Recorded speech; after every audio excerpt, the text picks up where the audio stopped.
ನಮಸ್ಕಾರ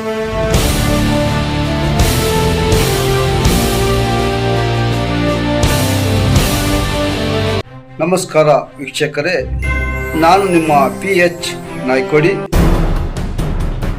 ನಮಸ್ತೆ ವೀಕ್ಷಕರೇ, ಕರವೇ ಸ್ವಾಭಿಮಾನಿಗಳ ಬಣ ನೂತನ ಕಚೇರಿ ಉದ್ಘಾಟನೆ. ಸಿಂದಗಿ ತಾಲೂಕಿನ ಗೋಲಗೆರೆಯ UKP ಕ್ಯಾಂಪ್ದಲ್ಲಿ ಹೊಸ ವರ್ಷದ ನಿಮಿತ್ತವಾಗಿ ಕರ್ನಾಟಕ ರಕ್ಷಣಾ ವೇದಿಕೆ ಸ್ವಾಭಿಮಾನಿಗಳ ಬಣ ನೂತನ ಕಚೇರಿ ಉದ್ಘಾಟನೆ ಸಮಾರಂಭ ನಡೆಯಿತು.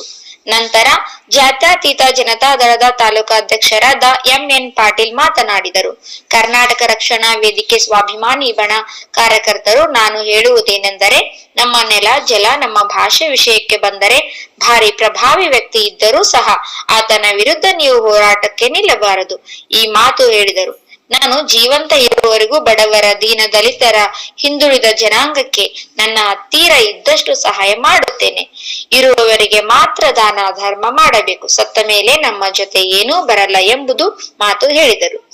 ಈ ಸಂದರ್ಭದಲ್ಲಿ ಹಿರಿಯ ಹೋರಾಟಗಾರ HB Chinchodi, MS ದೇವಾಡಗಿ, Akbar Mulla, Appugouda, R Patil, Shrishail ಹತ್ತಿರಕ್ಕಿ, Ramachandra Rathod, Mallu Hadapad, Abdul Sardar, Nagesh L Rathod, Bhimshi Pawar ಮತ್ತಿತರರು ಇದ್ದರು. ವರದಿ ಜಿಲ್ಲಾ ವರದಿ ಮೈಬೂಬಾಷಾ ಮನ್ಗೋಳು. ತಾಲೂಕಾ ಜನತಾದಳ ಅಧ್ಯಕ್ಷರಾದ MN ಪಾಟೀಲ್, ಅಪ್ಪುಗೌಡ್ರೆ, ಭಾಷಾ ಸಾಹೇಬ್ರೆ, ನಮ್ಮ ಅಕ್ಬರ್ ಮುಲ್ಲಾ ಮಾಜಿ ತಾಲೂಕ್ ಪಂಚಾಯತ್ ಮೆಂಬರ್, ನಮ್ಮ ಕಾಂಗ್ರೆಸ್ ಲೀಡರ್ ನಮ್ಮ ರಾಮಚಂದ್ರ ರಾಠೋಡ್ ಅವರು, ನಮ್ಮ ಮಾಜಿ ಸದಸ್ಯರು ಶ್ರೀಶೈಲ್ ಅವರು, ನಮ್ಮ ಸಹೋದರರು ಅಂತಾರ. ಈ ನೆನಪಾಯ್ತು ನನಗೆ. ಆಪರೇಷನ್ ಆಗಿ ಬಂದು ನಾನು ಫಸ್ಟ್ ಟೈಮ್ ಗುಲ್ಲೆ ಹೋದೆ 1983 ಜನವರಿಯಾಗ ನಾ ಬಂದು ಈಳು ನಮಸ್ಕಾರ ಹಾಕಿನಿ. ನಂದು ಸ್ವಂತ ವೈಯಕ್ತಿಕ ಹೇಳಬಾರ್ದು, ಯಾಕೆ ಕೇಳಿದರೆ ಅನುಭವ. ರಾತ್ರಿ ಭಾರ ಆಗಿತ್ತು, ನಮ್ಮ ಡ್ರೈವರ್ ನಾನು ಇಬ್ಬರೇ ಸ್ವತಃ ನಾನು ಜೀಳು ನಮಸ್ಕಾರ ಹಾಕಿದ್ದೀನಿ. ಯಾಕೆ ನಮ್ಮ ತಾಯಿ ಬೇಡ್ಕೊಂಡಿದ್ರು, ಅದನ್ನು ಹಾಕಿ ಹೋದೆ. ಅವ್ರು ಕೇಳಿದ್ರು, ಎಲ್ಲರೂ ಮಲ್ಕೊಂಡಿದ್ರು ದೇವಸ್ಥಾನ, ಎಲ್ಲರೂ ಮಲ್ಕೊಂಡಿದ್ರು. ಎಲ್ಲರ ಕಾಲ ಮೇಲೆ ಇಲ್ಲಿ ಮತ್ತು ಕಲಿಕೇರಿ ಮುಗಿಸಿ ಹೋದೆ. ನಾನು ಏನಂತ ಕೇಳಿರೋದು, ನಾವು ಹಿಂಗ್ಯಾಕಪ್ಪ, ಏನು ಹಿಂಗ್ಯಾಂಗ ರಗಡ್ ಮಂದಿ ಎದ್ದವ್ರು ಕೇಳಿದ್ರು, ಜೀಳು ನಮಸ್ಕಾರ ಏನು ಗೊತ್ತಾರೆ ಅದ ಹಂಗೆ. ಅದೇನೂ ಇಲ್ಲ, ನಮ್ಮ ತಾಯಿ ಬೇಡ್ಕೊಂಡಿದ್ರು. ರಸ್ತೆಗಳಲ್ಲಿ ಕಸ ಗುಡಿಸೋದು ಇದೇ ಉದ್ಯೋಗಗಳನ್ನೇ ನಾವು ನಂಬ್ಕೊಂಡಿದ್ದೀವಿ. ಈಗ ಕನ್ನಡದ ರಕ್ಷಣೆ ಯಾವ ರೀತಿಯಿಂದ ಮಾಡ್ತೀವಿ, ಅದಕ್ಕೊಂದು ಬೇಕಲ್ಲ ಒಂದು ಗುರಿ. ಅದನ್ನು ಮೊದಲು ನಾವು ಅಭ್ಯಾಸ ಮಾಡ್ರಿ. ನಾನು ಈ ತಿಂಗಳದೊಳಗೆ ಒಂದು 2-3 ಸಾರಿ ಬಿಜಾಪುರಕ್ಕೆ ಹೋಗಿದ್ದೆ. ಅಲ್ಲಿ ಒಂದು ಹೋರಾಟ ನಡೀಲಿಕ್ಕತ್ತದೆ. ನಮಗೆ ಮೆಡಿಕಲ್ ಕಾಲೇಜ್, ಸರ್ಕಾರಿ ಮೆಡಿಕಲ್ ಕಾಲೇಜನ್ನು ಪ್ರಾರಂಭ ಮಾಡಬೇಕು. ಎಲ್ಲ ಮೂಲಭೂತ ಸೌಕರ್ಯಗಳು ಅಲ್ಲಿ ಅದಾವ, ಅಲ್ಲಿ ಮಾಡಲೇಬೇಕು ಅಂತೇಳಿ ಇವತ್ತು ದೊಡ್ಡ ಮನೆ ಕಟ್ಕೊಂಡದಾರ. ಉಳಿದವರು ಏನಾದರೂ ಬಸವಣ್ಣ ಆಕ್ಚುಲಿ ಕಾಯಕವೇತೇನು ಕೈ ಹಿಲಾಸ ಕಲ್ತಾನಲ್ಲ, ಅದನ್ನ ಏನಾದರೂ ಕಲ್ತಿದ್ರೆ ಅದು ಸಮಾಜ ಮುಸ್ಲಿಮರಿಂದ ಮಾತ್ರ. ಯಾವ ಕೆಲಸ ಮಾಡೋದಿಲ್ಲ ಹೇಳ್ರಿ ನೋಡಮ್ಮ. ಅವರು ಎಲ್ಲ ಕೆಲಸ ಮಾಡ್ತಾರ, ಕಸ ಹೊಡಿತಾರ, ಗಾಡಿ ತೊಳಿತಾರ. ದೊಡ್ಡ ದೊಡ್ಡ ಆಫೀಸರ್ ಆಗಿ ಬಂದಂಥವ್ರು ಮೊಬೈಲ್ ನೀವು ತಂದು ಹೇಳ್ರಿ, 2 ದಿನದ ಮೊಬೈಲ್ ಕಲಿತಾರ, ರಿಪೇರಿ ಮಾಡಿ. ನೀವು ಕಲ್ತೀರಿ ಎಲ್ಲ. ನಾವು ಗೌಡ್ರದೀವಿ, ನಾ ಕಲೆ ಮಂತ್ರಿ ಅಥವಾ ನಾವು ದೊಡ್ಡ ಶ್ರೀಮಂತರಿದ್ದೀವಿ, ನಾವು ಯಾಕೆ ಕಲಿಬೇಕತ್ತೀರಿ? ಅವ್ರು ಪ್ರತಿಯೊಂದು ಕೆಲಸ ಅದಕ್ಕೆ ಬಸವಣ್ಣವ್ರು ಬಹುತೇಕ ಆ ಕಾಯಕವೇ ಕೆಲಸ ಅವ್ರು ನೋಡಿ ಮಾಡಿದಾರ ನನಗೆ ಅನಿಸ್ತದೆ. ಯಾಕೆ ಅದನ್ನು ಪೂರ್ವಜ ಮೊದಲಂತ ಬಂದಂಥ ಸಮಾಜ ಅದು.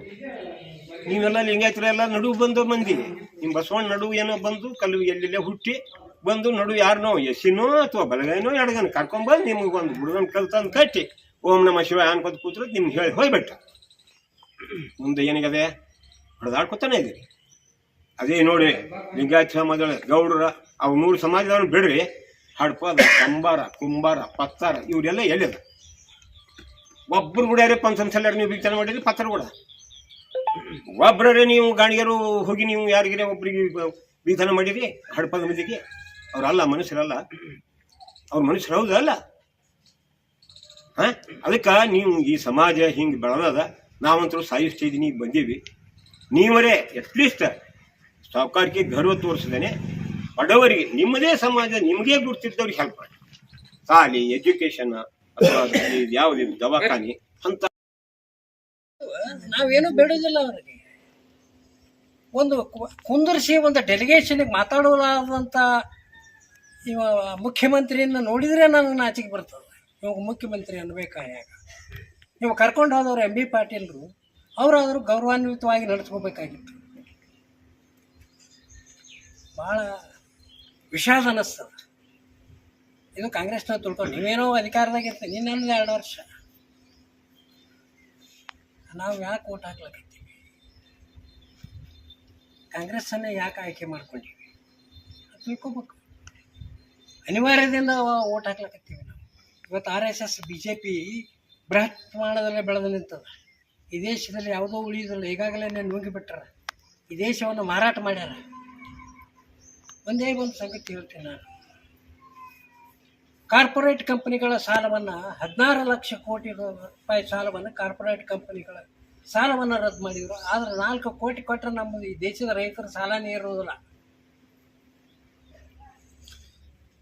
ಅದಕ್ಕಾಗಿ ಈ ರಾಕ್ಷಸ ಸ್ವರೂಪದ ಈಗೇನು ಆಡಳಿತ ನಡೆಸ್ತದಲ್ಲ ಅದನ್ನು ಕೊನೆಗೊಳಿಸುವ ಸಲುವಾಗಿ ನಾವು ಅನಿವಾರ್ಯದಿಂದ ಹಾಕಬೇಕಂತೀವಿ. ಅದನ್ನು ಇನ್ನೊಂದು ವಿಚಾರ ಮಾಡ್ಬೇಕಾಗ್ತದೆ. ಒಂದು ಸರಿಯಾಗಿ ಒಂದು ಡೆಲಿಗೇಷನ್ ನಡೆಸ್ಕೊಳ್ಳೋದು ನಿನಗೆ ಗೊತ್ತಿಲ್ಲ, ನೀ ಯಾವ ಮುಖ್ಯಮಂತ್ರಿ? ನಾವು ಭಾಳ ಮಂದಿ ನೋಡಿ, ನಾನು ಸಿದ್ದಲಿಂಗಪ್ಪನವ್ರು ಹಿಡ್ಕೊಂಡು, ಜತ್ತಿಯವ್ರು ಹಿಡ್ಕೊಂಡು, ಕಡ್ಡಿಯವ್ರನ್ನ ಹಿಡ್ಕೊಂಡು ಎಲ್ಲರನ್ನ ನೋಡ್ತೀವಿ.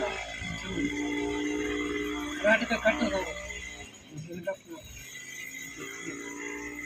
ನಮ್ಮ ಕರ್ನಾಟಕವನ್ನು ಕಟ್ಟುವಂಥ ನಾನು ಅನೇಕ ಬಾರಿ ನನ್ನ ಪದವಿ ಕಾಲೇಜ್ ಮೂಲದಿಂದ ಬೆಂಗಳೂರಲ್ಲಿದ್ದಾಗ ನಾವು ದೇವರಾಜ ದರ್ಶನ ಭೇಟಿ ಆಗ್ಲಿಕ್ಕೆ ಹೋಗಿದ್ವಿ. ಭಾಳ ದೊಡ್ಡವರು ಅವರು.